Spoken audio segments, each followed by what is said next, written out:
संहिता अध्ययन third according to NCSM syllabus हम लोग देख रहे थे और इसके अंतर्गत चिकित्सा स्थान का 29 नंबर का जो चैप्टर है वो यहाँ पे अपन कवर करेंगे। स्टार्ट करते हैं तो आज का तो ये है आपका वात रक्त।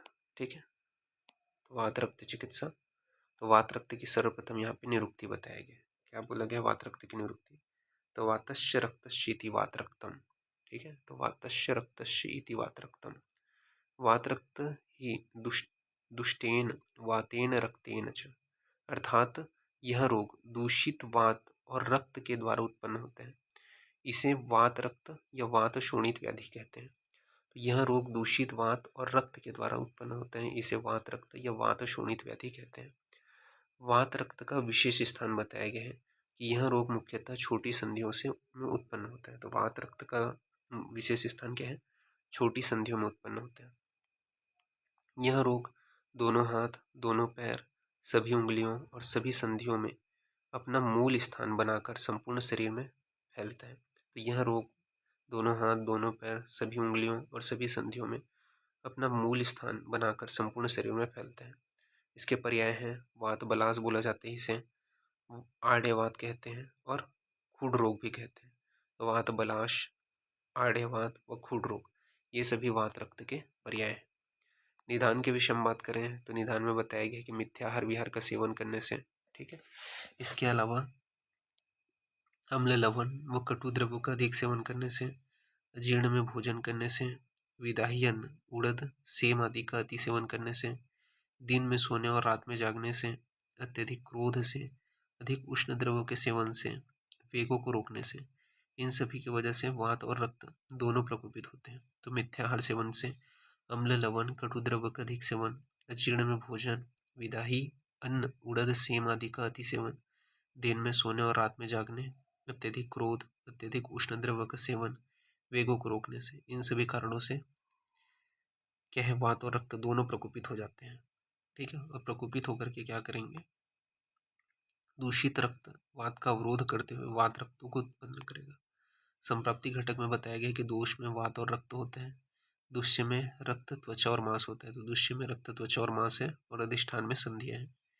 फिर नेक्स्ट है पूर्व रूप। तो पूर्व रूप में आपको क्या देखने को मिलेगा, तो स्वेद का अधिक आना या बिल्कुल ना आना। तो स्वेद बहुत ज्यादा आएगा या नहीं आएगा, शरीर में शून्यता का होना, संधियों में शिथिलता का होना, त्वचा का विकृत होना, साथ ही साथ जानु, जंघा, उरु, कटी, अंश, हस्त, पैर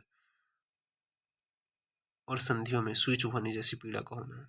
ठीक है, तो स्वेद का अधिक आना या बिल्कुल ना आना, शरीर में शून्यता, संधि में शिथिलता, त्वचा का विकृत होना, जानु, जंघा, उरु, कटी, अंश, हस्त, पैर की संधियों में सुई चुभाने जैसी पीड़ा का होना, ये पूर्व रूप है।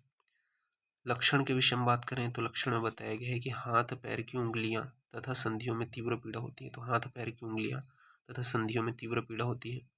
रात्रि में वेदना और बढ़ जाता है, तो रात्रि में वेदना बढ़ जाएगा, निद्रा का नाश होगा और बेचैनी होगा, ये लक्षण है। तो हाथ पैर की उंगलियों तथा संधियों में तीव्र पीड़ा, रात्रि में वेदना का बढ़ जाना, निद्रा का नाश व बेचैनी।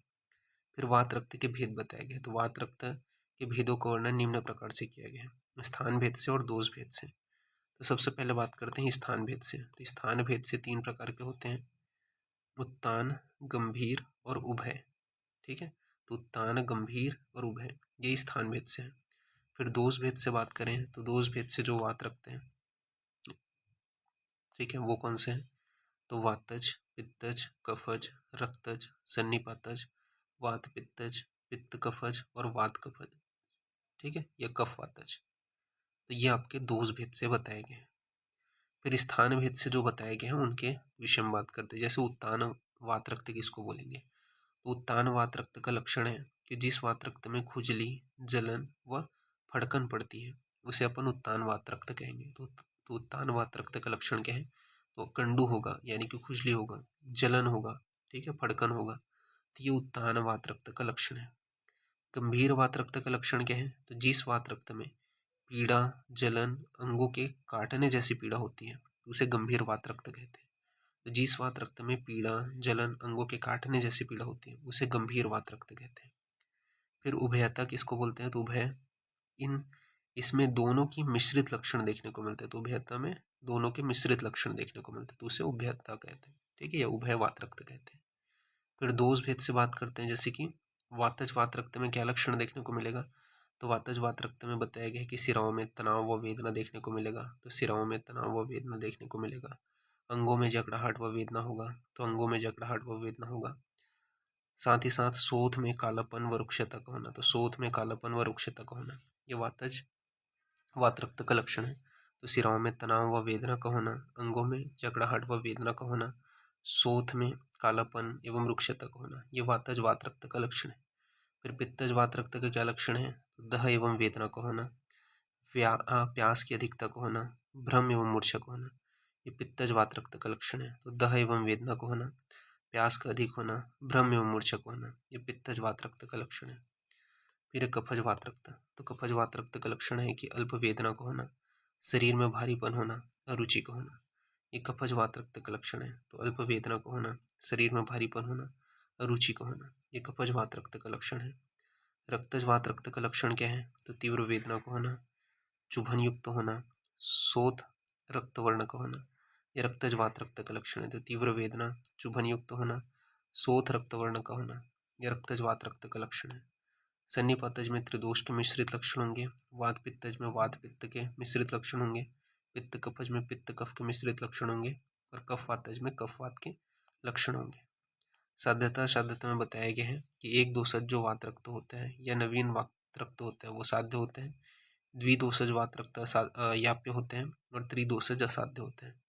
फिर वात रक्त की चिकित्सा बताया गया है, तो वात रक्त की चिकित्सा में क्या प्रयोग करते हैं, तो श्रिंग, जोक, सुई, तुम्बी, प्रच्छान, सिरावेदन इनका प्रयोग करते हैं।